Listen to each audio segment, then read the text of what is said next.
আজহার সাহেব, সংসদের প্রথম অধিবেশনে তো গেলেন, দেখলাম। কেমন লাগলো? আপনার অনুভূতি কেমন? ভালোই লাগছে। আমি জনগণের নির্বাচিত প্রতিনিধি। আমার এলাকার সাধারণ মানুষের প্রতি আমি অত্যন্ত কৃতজ্ঞ, তারা আমারে ভোট দিয়ে নির্বাচিত করছে। আর তাছাড়া আমি তো ফাঁসির আসামি ছিলাম। আমি এই জুলাই বিপ্লব না হইলে কখনোই সংসদে আসতে পারতাম না। আমার ফাঁসি হয়ে যেত। জুলাই যোদ্ধাদের প্রতিও আমি কৃতজ্ঞ। কিরে বেটা, কেমন আছস? এই তো মোটামুটি। নির্বাচনের পর থেকে মনটা আসলে ভালো নাই, বুঝছস। এইভাবে জামানত হারামও চিন্তাও করতে পারি নাই। আরে বেটা, এটিএম আজহারের বাসা থেকে ঘুরে আইলাম, বুঝছস। উনি তো সংসদে প্রথম অধিবেশন একেবারে কাঁপায় দিছে, খুব ভালোই বলছে। জুলাই আন্দোলনের কারণে নাকি উনি সংসদে যাইতে পারছে।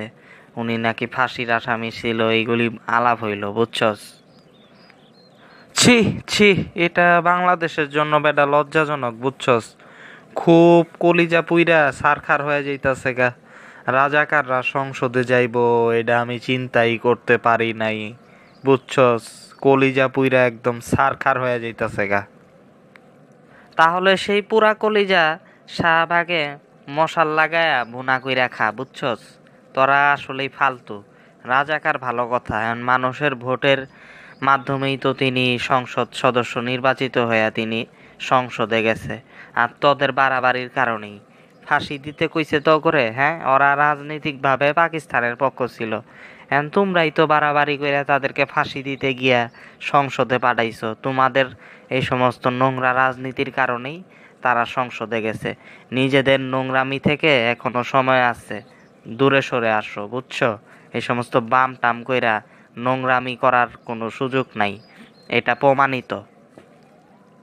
সব রাজাকার ভাইসা যাইবো বঙ্গোপসাগরে। আরে না না, বঙ্গোপসাগরে কই, রাজাকার গেল সংসদে।